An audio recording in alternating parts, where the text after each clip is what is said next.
partindo do que seria inferior para algo superior, ou de algo iniciante para algo que tem um fim, ou ao menos aonde chegar. Mas, por exemplo, já lá nos Estados Unidos,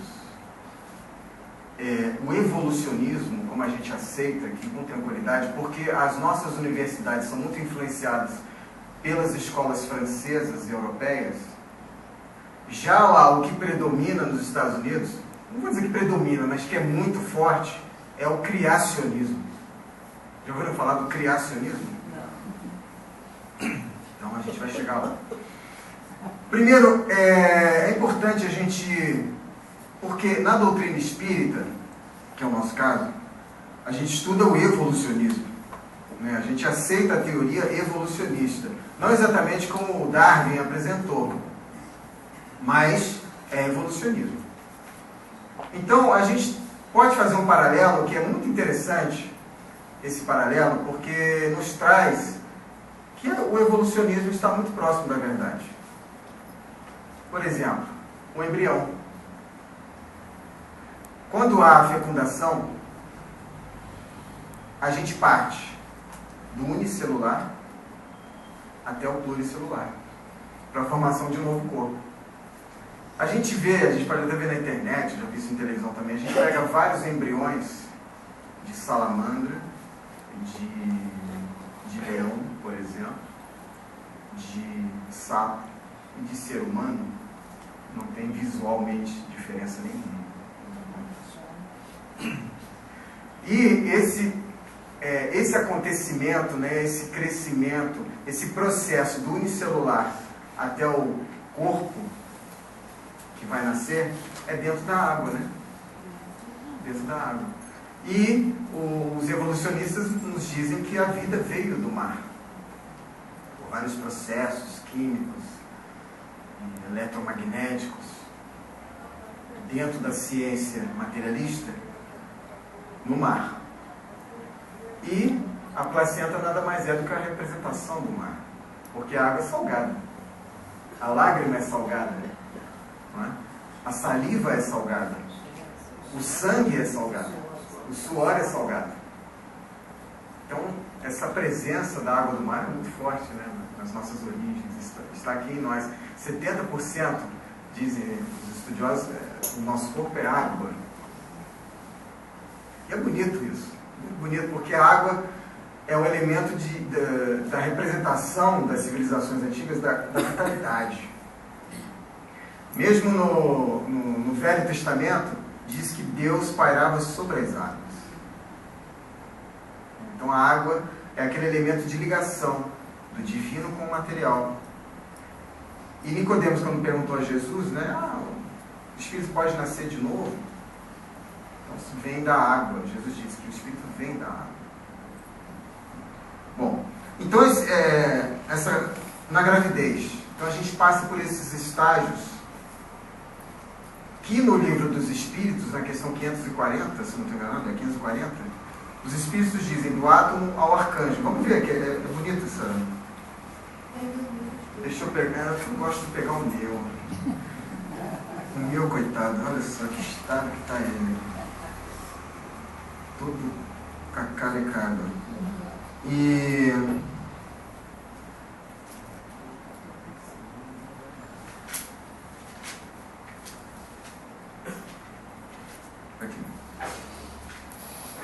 os espíritos que exercem a ação nos fenômenos da natureza operam com conhecimento de causa, usando do livre-arbítrio ou por efeito de instintivo ou irrefletido impulso? Aparentemente a pergunta não tem nada a ver com o que a gente está falando, né?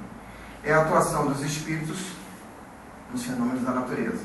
Está no capítulo 9 da segunda parte. Uns sim atuam conscientemente, outros não. Estabeleçamos uma comparação. Considera essas miríades de animais que pouco a pouco fazem emergir do mar ilhas e arquipélagos. Julgas que não há aí um fim providencial e que essa transformação da superfície do globo não seja necessária à harmonia geral? Entretanto, são animais de ínfima ordem, que executam essas obras, provendo as suas necessidades e sem suspeitarem de que são instrumentos de Deus. Pois bem, do mesmo modo, os espíritos mais atrasados oferecem utilidade ao conjunto. Enquanto se ensaiam para a vida, antes que tenham plena consciência de seus atos e estejam no gozo pleno do livre-arbítrio, atuam em certos fenômenos, de que inconscientemente se constituem os agentes. Primeiramente executam, mais tarde, quando suas inteligências já houverem alcançado um certo desenvolvimento, ordenarão e dirigirão as coisas do mundo material. Depois poderão dirigi-las do mundo moral. É assim que tudo serve, que tudo se encadeia na natureza, desde o átomo primitivo até o arcanjo, que também começou por ser átomo. Admirável lei de harmonia que o vosso acanhado espírito ainda não pode apreender em seu conjunto. Então a gente vê que aqui a gente teve uma aula da evolução, desse processo, que é ligado, primeiramente, à matéria. Aos fenômenos materiais. Depois, como ele diz aqui, do mundo moral. Então, do átomo ao arcanjo. É linda essa frase, né? No Missionários, também, da Luz, também tem uma passagem bonita que o Alexandre, meu xará, não sou eu que sou xará dele, na página 204 aqui dessa edição, também fala uma coisa bonita. Eles estão falando justamente desse processo do embrião, do desenvolvimento do feto, né? E dessa evolução dentro da mãe.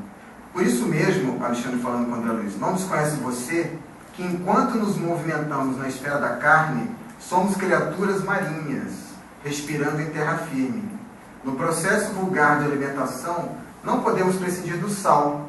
Nosso mecanismo fisiológico, a rigor, se constitui de 60% de água salgada, cuja composição é quase idêntica à do mar, constante dos sais de sódio, de cálcio e de potássio. Encontra-se na esfera de atividade fisiológica do homem reencarnado o sabor do sal no sangue, no suor, nas lágrimas, nas secreções. Os corpúsculos aclimatados nos mares mais quentes viveriam à vontade no líquido orgânico. Há verdadeiras surpresas de comparação analógica que poderíamos efetuar nesse sentido.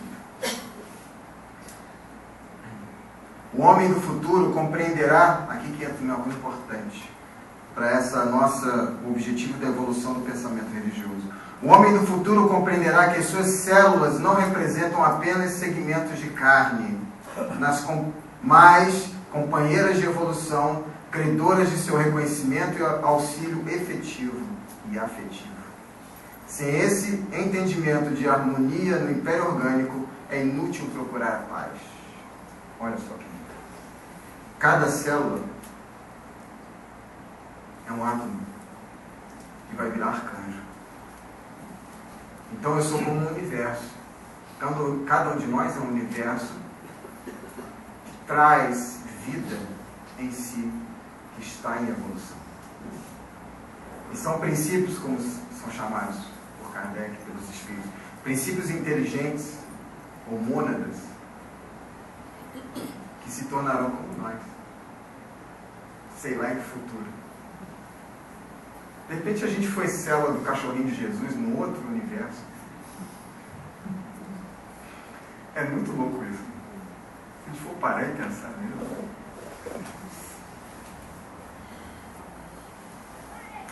Qual a informação que a gente tem? O Emmanuel trouxe essa informação, isso já é corriqueiro. Jesus, porque nós conhecemos Jesus. E os espíritos que nós não conhecemos, tão avançados quanto ele, auxiliaram na formação deste universo em que a gente está mergulhado.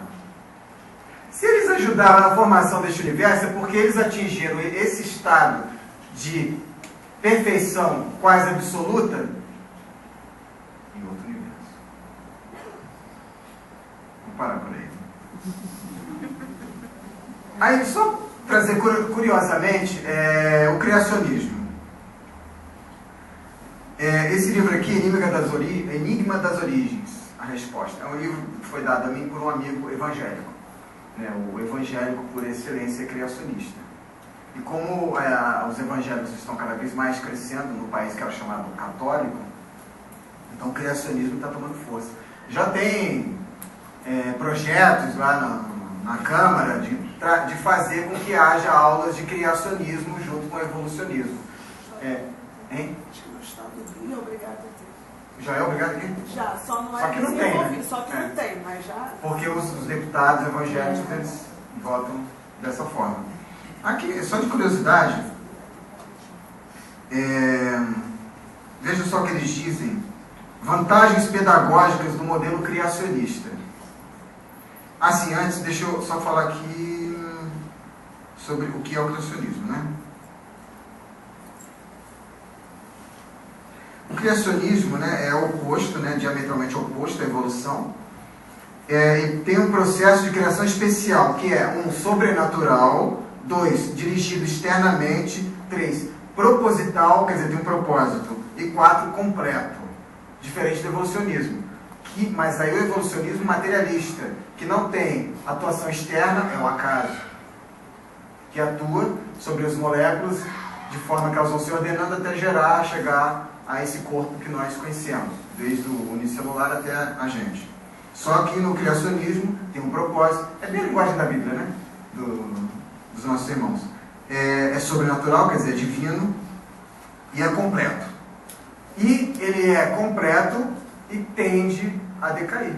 No evolucionismo, ao contrário, ele é incompleto e tende a crescer. Né?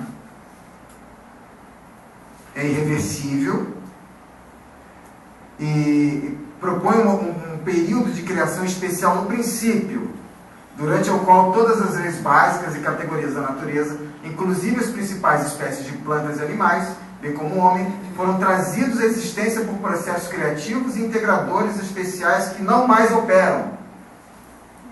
Engraçado que eles se contradizem o próprio Cristo, né? Meu pai trabalha até hoje, falou do sábado. Eu não curo no sábado porque meu pai trabalha até hoje, qual o problema? E aqui está dizendo que não mais opera. Né? Uma vez terminada a criação, esses processos de criação foram substituídos por processos de conservação, que foram designados pelo Criador para sustentar e manter os sistemas básicos que ele havia criado. E aí eles colocam aqui umas vantagens pedagógicas do modelo criacionista. Por exemplo, o criacionismo é coerente em relação aos pensamentos inatos e experiências diárias da criança. E desta forma favorece a sua saúde mental. Então o evolucionismo deve favorecer a insanidade mental. Ela sabe como parte de sua experiência pessoal da realidade, que uma casa implica um construtor e um relógio implica um relojoeiro. Ao estudar a natureza, ainda mais intrincada e complexa, digamos, do corpo humano ou da ecologia de uma floresta, para ela será grandemente antinatural que se requeira que ela pense nesses sistemas como produtos casuais de processos irracionais. Concordo com eles. Concordo com eles. Como é que eu vou dizer, há bem pouco tempo, aquele telescópio Hubble fotografou um ninho de galáxias, um berçário de galáxias. Aí uma criança muito inteligente vai ver, nossa, um berçário de galáxias, então tem mãe, né?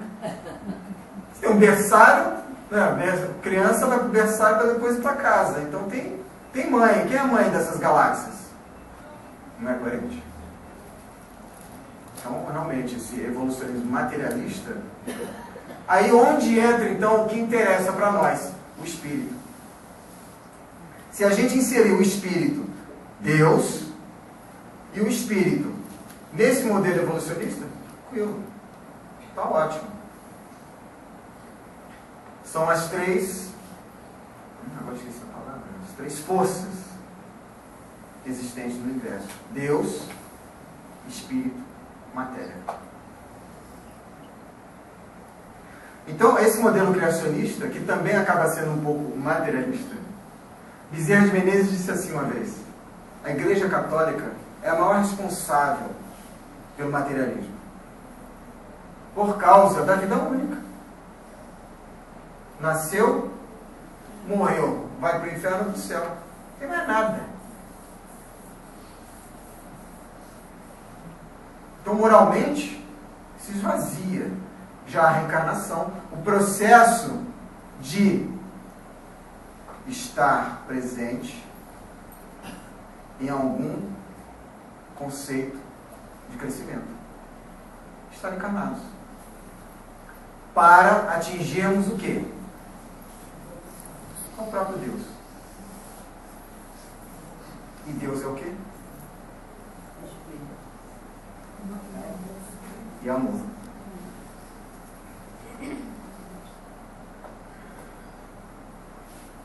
Então, por que o espírita é evolucionista? Nós temos nossos preceitos básicos. Vida futura, reencarnação, vida em outros planetas, comunicabilidade, influenciação, interpenetrabilidade, quase engasguei, do plano espiritual com o plano físico. Então, a existência do plano espiritual é fundamental, que nas religiões em geral é algo extremamente distanciado. Mesmo no budismo, que é reencarnacionista. Apesar que o budismo tibetano tem até a desobsessão. Mas, na parte mais popular, mais divulgada, o plano espiritual sempre fica um pouco afastado. Aqui, às vezes, no espiritismo, né, na nossa vivência espírita, às vezes a gente até exagera um pouco demais em trazer para junto de nós o plano espiritual influenciando em tudo. Mas não tem jeito. A gente está intrincado, a gente está caminhando junto. Por isso que, naquela resposta 540, os espíritos disseram, primeiro esses espíritos vão atuando no plano material, depois no plano moral. E o plano moral é o mundo espiritual. Então, sem a presença do mundo espiritual, o nosso evolucionismo fica também capenga. E o plano espiritual, o que é? É tudo, é a origem. É o total. Por quê? Como tem também numa questão dos espíritos. Se deixasse de existir a vida material, algum problema? Não, porque existe a vida espiritual, a vida moral, que depende, a vida material depende totalmente da vida espiritual. Então, na evolução desse pensamento religioso, que por muitos é considerado o espiritismo como uma culminância da atualidade, a gente vai ter outras culminâncias no futuro, mas atualmente o espiritismo seria essa culminância, traz justamente como base, somos espíritos. A diferença entre alma e espírito. Espírito, desencarnado. Alma, essa personalidade.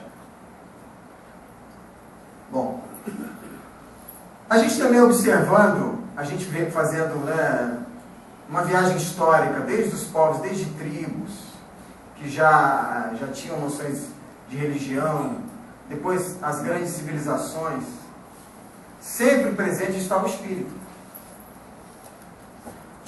Às vezes a gente peca na crítica. Então, por exemplo, a gente sabe que as religiões afro são extremamente antigas. Né? E a gente vê, às vezes, eles realizando trabalhos e formas de lidar com a divindade que muitos criticam, acham um absurdo. Mas, na verdade, o que está interessando ali, para a pessoa que está afeita, que gosta, que se sente bem, que é ligada àquilo, são os espíritos. Porque a matança ou todos esses processos são só detalhes. As pessoas ainda acham importante isso. Mas o que interessa, se a gente for ver, é a proteção que eles recebem, é a prosperidade que eles podem vir a ter com esses trabalhos, é o equilíbrio de saúde que é feito pelos espíritos. Então a presença do espírito é fundamental para a gente entender essa evolução e a nossa própria evolução. E a gente vê, a gente tem as diferenças dos indivíduos e as massas. Mesmo desde a tribo, a gente sempre tem indivíduos que se sobressaem. Tem o pajé, tem o xamã, que são os responsáveis pela condução espiritual de uma coletividade. E essa individualidade, o seu processo individual é diferente do coletivo. Então a gente pode pensar assim, essa evolução é relativa. Por quê? Se eu for pensar no Antigo Egito, na China, por exemplo, há 5.000 anos atrás, conceitos daquela época estão em moda hoje. São fantásticos, são reais. Mas aí a gente pode dizer também, por exemplo, Hermes Trismegisto, grande pensador, filósofo e condutor religioso do Antigo Egito.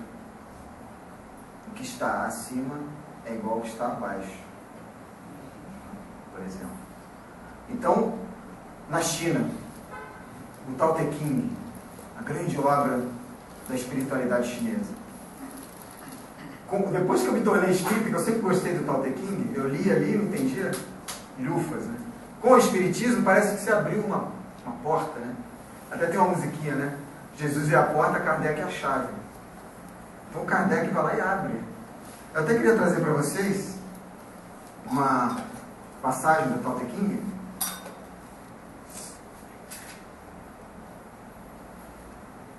que é, segundo Emmanuel, no livro A Caminho da Luz, né, uma das grandes civilizações. Nós tivemos os egípcios, os chineses, os hebreus, como as grandes civilizações formadoras da nossa cultura. E os hindus, desculpa. Os Vedantas. Depois, os europeus, né, que aí deram esse estilo de prática, né? Os bárbaros, né? Pessoas mais ligadas à matéria mesmo.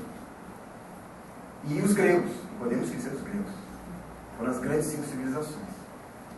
E o Tao Te Ching é da China, escrito mais ou menos uns 1.500 anos antes de Cristo. 1.000 anos talvez, não estou lembrado agora, esqueci de ver isso. Então esse poema aqui, ó, 30 raios convergem ao vazio do centro da roda. Através dessa não existência existe a utilidade do veículo. A argila é trabalhada na forma de vasos. Através da não existência existe a utilidade do objeto. Portas e janelas são abertas na construção da casa. Através da não existência existe a utilidade da casa. Assim, da existência vem o valor, e da não existência a utilidade. Da existência vem o valor, e da não existência a utilidade. A não existência a gente pode entender aqui como espírito. Então a gente tem o vazio da roda, né? Na roda de uma carroça, por exemplo, tem os raios, né, que sustentam a grande roda. E nesse vazio entra o eixo. Ela passa a ser útil. O vazio do vaso dá a ele a utilidade. E o vazio da casa, a casa vazia, a partir daí ela vai se tornar útil. Então esse vazio, essa não existência, é que traz a utilidade. A mesma coisa a gente pode trazer para o espírito. Aqui na Terra a gente lida muito com valores. A gente se preocupa muito com valores. Eu procuro ter um tom de voz, falar de um jeito para que vocês me deem um valor devido e a palestra possa ficar interessante. Mas a verdadeira utilidade vem do espírito, vem do coração, vem da alma. Quanto tempo foi dito isso? Bom,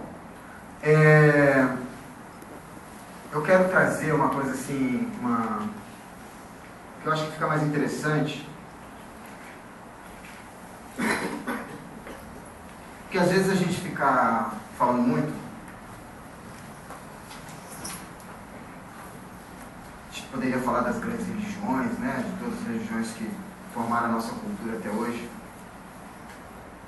A nossa cultura basicamente é judaico-católica, né? Então a gente tem como marco Moisés, como 2 marcos principais para nós, e Jesus.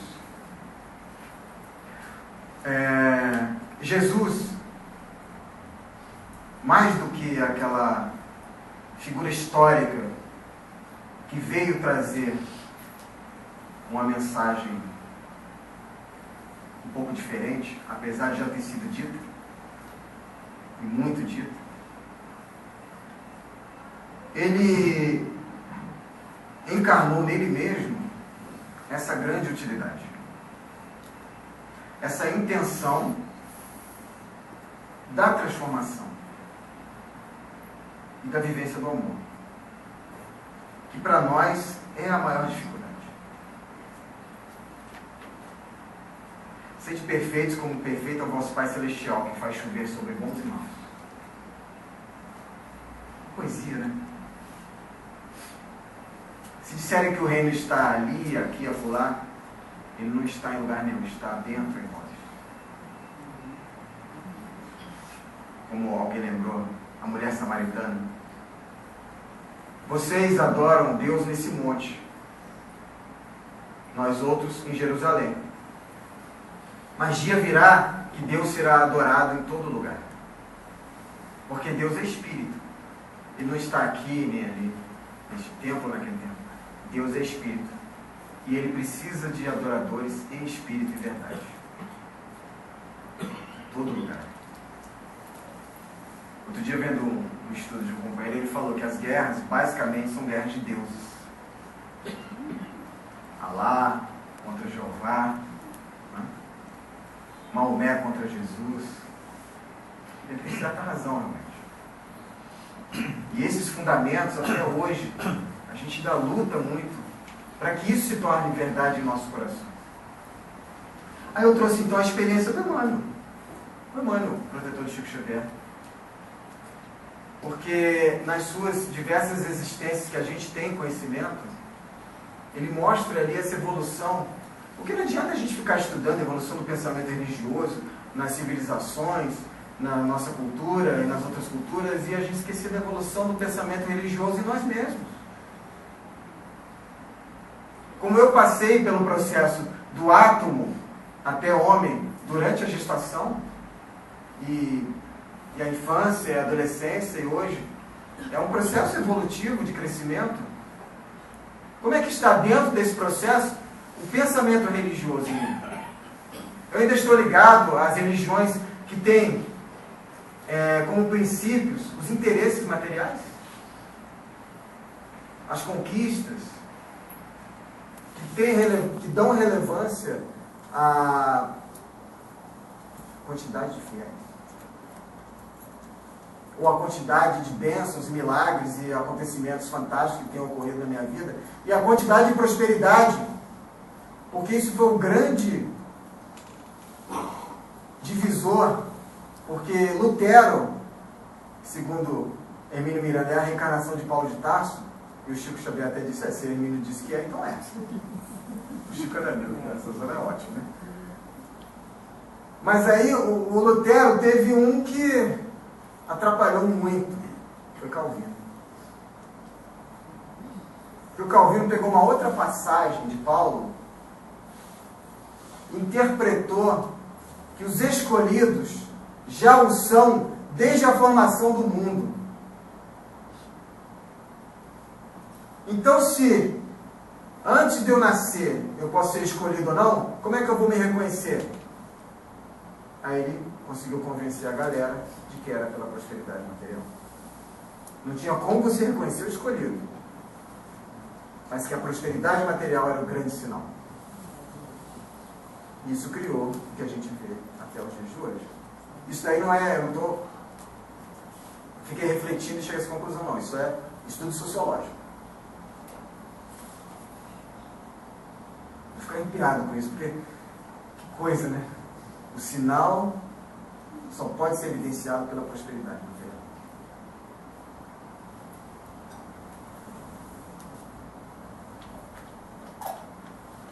Bom, o Emmanuel,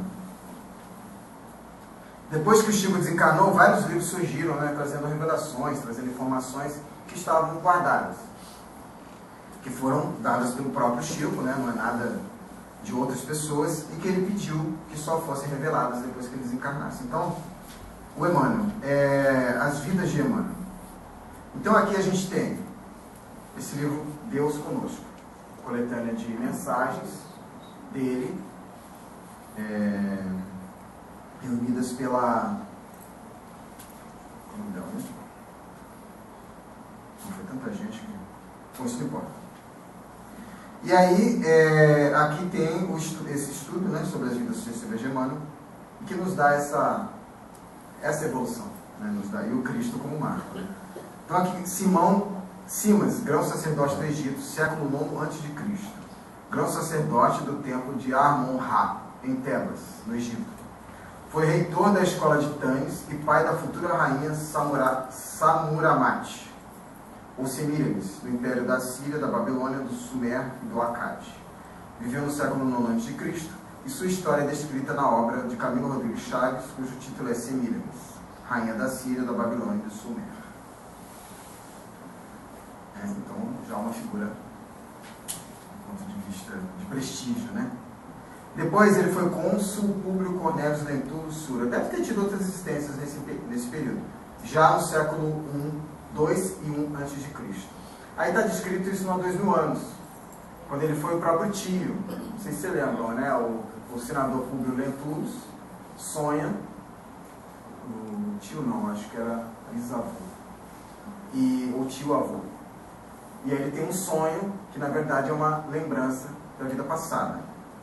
Cônsul à época de Lúcio Sérgio Catilina, conspirador e inimigo de Sula e Cícero, condenado à morte no ano 63 a.C. Então, aí fala aqui várias coisas, guerra que ele promoveu e tal, era um grande líder militar, importante na história de Roma. Aí, há 2000 anos, senador Públio Lentulus Cornelius, senador romano que exercia funções legislativas e judiciais de acordo com os direitos de descendência de antiga e tradicional família de senadores e cônsules da República. Unido em matrimônio com Lívia, teve 2 filhos, Flávia, Lentúlia e Marcos. Desencarnou no ano 79 d.C. em Pompeia, vítima da tragédia do Vesúvio. Foi o legado romano do imperador Tibério César na província da Palestina, à época das pregações de Jesus em Cafarnaum da Galileia, comissionado para investigar as acusações de corrupção que pesavam contra o governador Pôncio Pilatos. Vale a pena ler 2000 anos que ainda não leu. Aquele encontro dele com Jesus, né? Pedindo a cura da filha. Coisa linda. O seu instante de transformação pode ser efetivado agora em poucos minutos, ou daqui a muitos séculos. A escolha é sua. Ele escolheu muitos séculos. Aí, como depois, no próximo livro, descrito 50 anos depois, a próxima existência descrita no livro, 50 anos depois, já no século II, ele foi um escravo judeu, nascido na Grécia. Não, território, era na Grécia? Éfeso, na Grécia. Né? Era um autodidata, extrema intelectualidade, mas cristão. Apesar de judeu, nasceu cristão. Se tornou cristão. Também é um livro lindo, né? Não fala muito dele, o livro tem mais o objetivo de falar de uma outra personagem, mas ele é uma figura muito importante. Ele foi professor dessa principal personagem, que foi a Célia. Ele, como tinha muito conhecimento intelectual, e de Roma, mesmo sendo judeu, da história romana, ele foi preceptor de Célia, que o pai dela o colocou.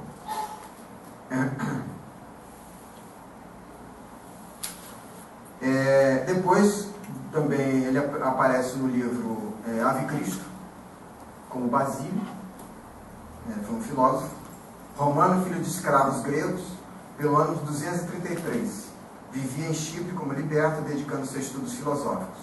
Foi casado com a escrava Júnia Glaura, com quem teve uma filha, ambas mortas precocemente. Em Chipre, a vida lhe deu uma outra filha, Lívia, para a qual viveu até o fim dos seus dias. Para criar a filha adotiva, tornou-se afinador de instrumentos musicais, transferindo-se para Marselha, onde a educou. Ele morre, como escravo na história, no circo romano. E ele morre torturado, também por perseguição de romanos, como escravo Basílio, como filósofo Basílio. Aí dá um salto, não muito grande, ao século V e VI, ele vai ser o bispo de Reims, ou São Remígio, ou Saint-Rémy, famosa Saint-Rémy, lá da França. tem a Catedral de Saint-Rémy, em Paris, se eu não me engano, muito famosa. Então ele foi um grande divulgador do Evangelho. E foi o responsável pela evangelização do que depois se tornou a França. Na época era o Império dos Francos, os bárbaros francos. E aí ele converteu, o feito mais famoso dele foi a conversão de Clovis, que era o rei dos francos, ao catolicismo. E depois dessa conversão, ele teve liberdade de espalhar, de ser o grande evangelizador daquele território, dos territórios próximos, na área das Galhas principalmente, e ele se tornou o patrono, a Igreja Católica fez assim, com certeza espiritualmente, patrono da evangelização da França. Então a gente vê aí, já começando pelas experiências anteriores, ele preparando o terreno. Lembra que a gente leu na 540? Os espíritos atuam às vezes inconscientemente na parte material, com fins maiores. Então ali ele atuou, não sei se tão inconsciente, mas com certeza não tão consciente da grandiosidade, para a vinda do Consolador prometido no futuro em território francês. Isso é bem interessante.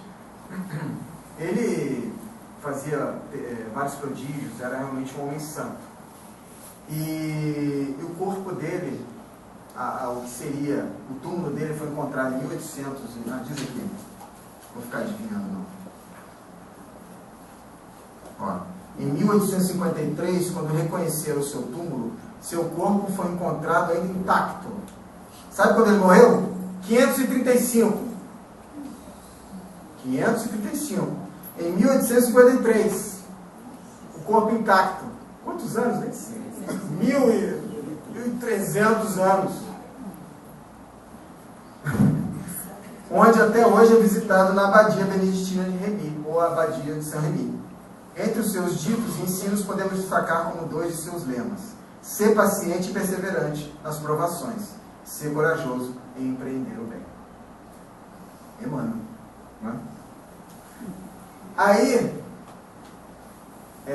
ele mesmo descreve que ele, aqui nesse livro, Amor e Sabedoria de Emmanuel, eu tenho até 6 horas, não é isso? Até 10 para 6. Até 10 para 6. Tudo bem para vocês? Tudo bem?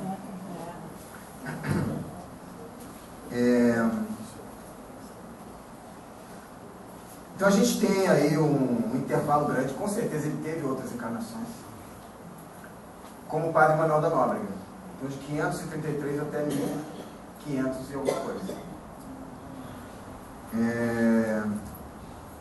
Aliás, antes disso ele tem uma outra encarnação que não é dita nesse livro, em que ele foi o cardeal responsável pelo encontro de São Francisco com o Papa Inocêncio.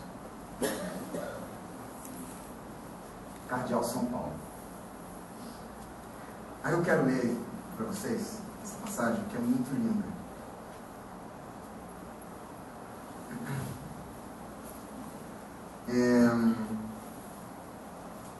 Quando São Francisco, não sei se todos sabem aqui da história de São Francisco e tal, começam a colocar dificuldades que ele tinha, que a ordem dele tinha que ser oficializada pelo Papa. Então ele pega lá os amigos mais chegados e vão a pé, né, até Roma, de Assis até Roma, para falar com o Papa. E é claro que não era fácil falar com o Papa. Por sorte eles encontram o padre, não sei se vocês lembram do filme ou da passagem de Francisco, quando ele tira toda a roupa e fica nu, né, para o bispo lá de Assis. Então esse bispo eles encontram em Roma, e ele é quem encaminha esses companheiros para o cardeal São Paulo.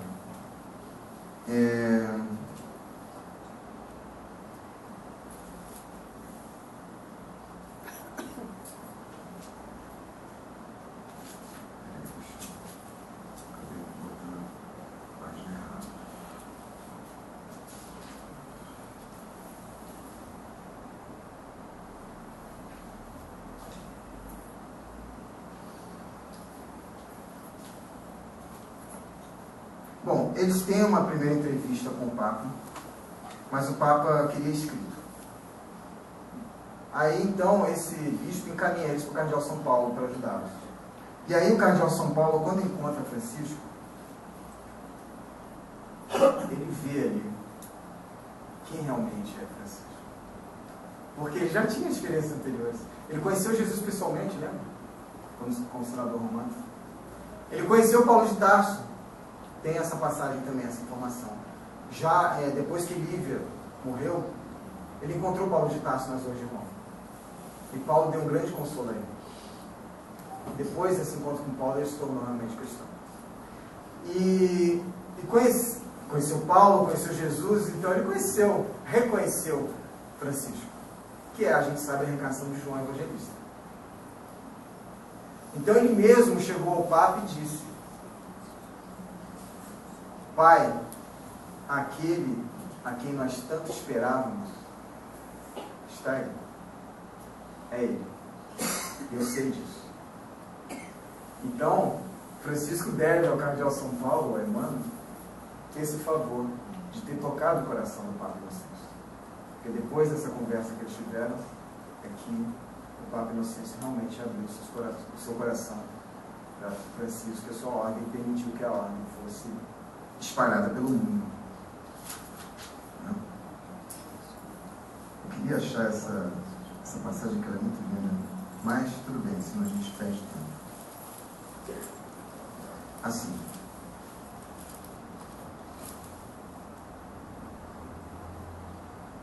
Em seu foro íntimo, o cardeal estava 100% de acordo com os ideais de Francisco.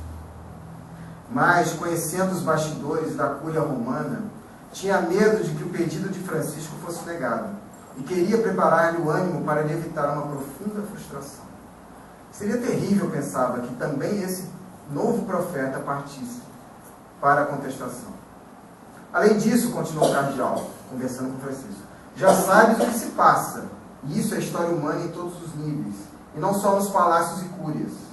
Para começar uma empresa grande e original, ou para aprová-la, como é o caso, há sempre mais razões para deixar de fazer do que para fazer.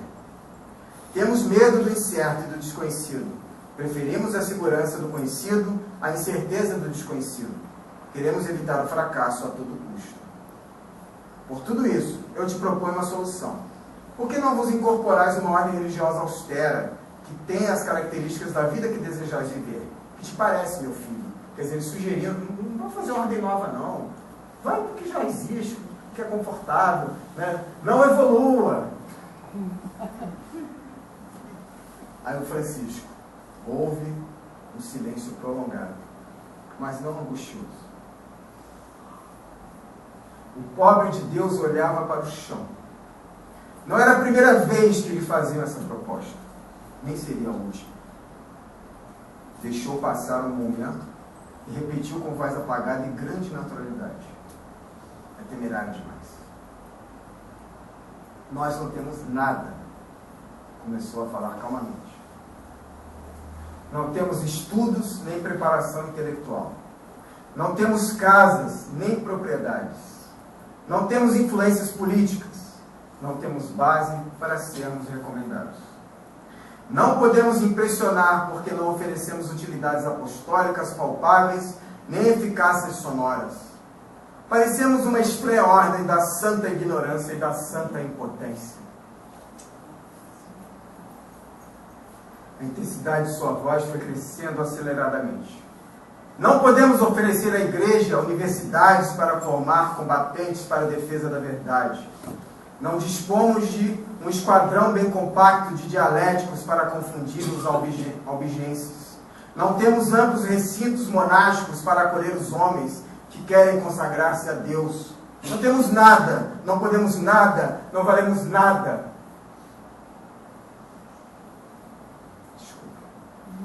Nisso, chegando ao clímax mais agudo, o pobre de Deus ficou em pé, levantou os braços e a voz, e ajuntou: justamente por isso, porque somos impotentes e fracos, como o crucificado, porque chegamos ao paralelo total da inutilidade e da invencibilidade, como Cristo na cruz, Por isso, o Onipotente vai revestir de onipotência a nossa impotência. De nossa inutilidade, o Todo-Poderoso vai arrancar energias imortais de redenção. E por meio de nós, indignos, inúteis, ignorantes e pecadores, vai ficar bem claro, diante de todo mundo, que o que salva não é a ciência, o poder ou a organização, mas só Deus é Salvador. Vai ser a vitória de nosso Deus e não da diplomacia. O cardeal levantou-se, sem dizer nada, e retirou-se para que Francisco não visse as lágrimas em seus olhos.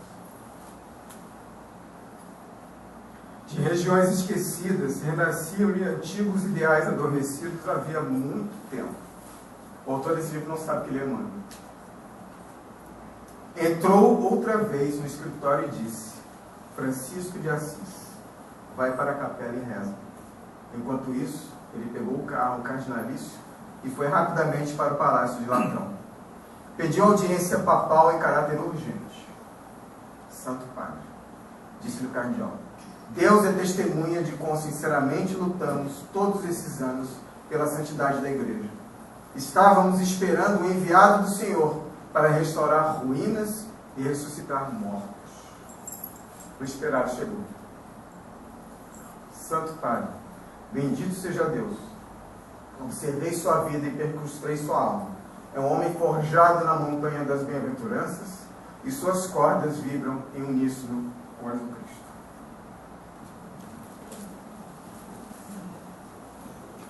Como manobra Nóbrega, com certeza esse momento matou o cara, né? E como Manuel da Nóbrega, ele foi fazer a mesma. Manuel da Nóbrega era um homem muito intelectualizado, mas ele teve a associação com a Anchieta. E hoje eles são os responsáveis pela evangelização do Brasil. Como Saint-Remy, responsável pela evangelização da França, hoje está no Brasil. Que começou na floresta. Então ele disse nesse livro, Amor de Sabedoria Humana, quando eu vi a floresta, aquele nada,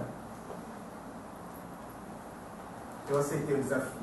Porque eu estava cansado da vida europeia, do poder, do dinheiro. E do nada eles começaram. E como é que foi a vida deles aqui?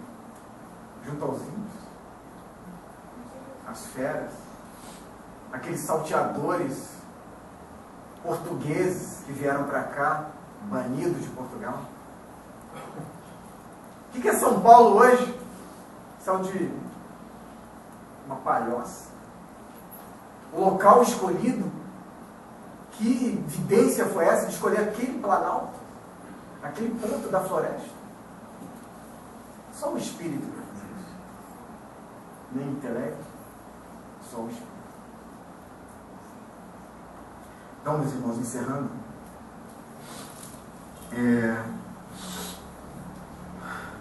como é que está esse Espírito em nós? Como é que eu lido dia a dia com as coisas, com a minha família, com o meu trabalho, com o dinheiro, com o meu país, com a política? Eu ainda estou preso a esse passado, ou eu estou olhando o futuro, já agora? Como é que é o futuro? É o Espírito, não é a tecnologia. Porque a tecnologia satisfaz interesses imediatos. Ela avança dessa forma por causa das necessidades, que a gente até inventa. Existem muitas úteis, realmente, necessidades reais, mas muitas e muitas são inventadas. E tanto isso é verdade que a tecnologia ia acompanhar isso. Mas o Espírito imortal de Deus, essa é a nossa segurança.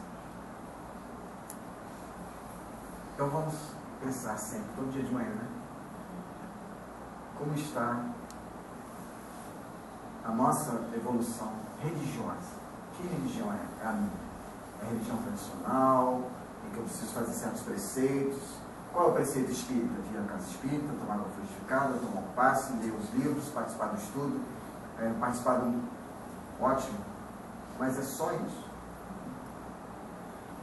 E o além? O que é o além disso? Cada um precisa chegar. E cada um enxerga essa religiosidade do seu jeito.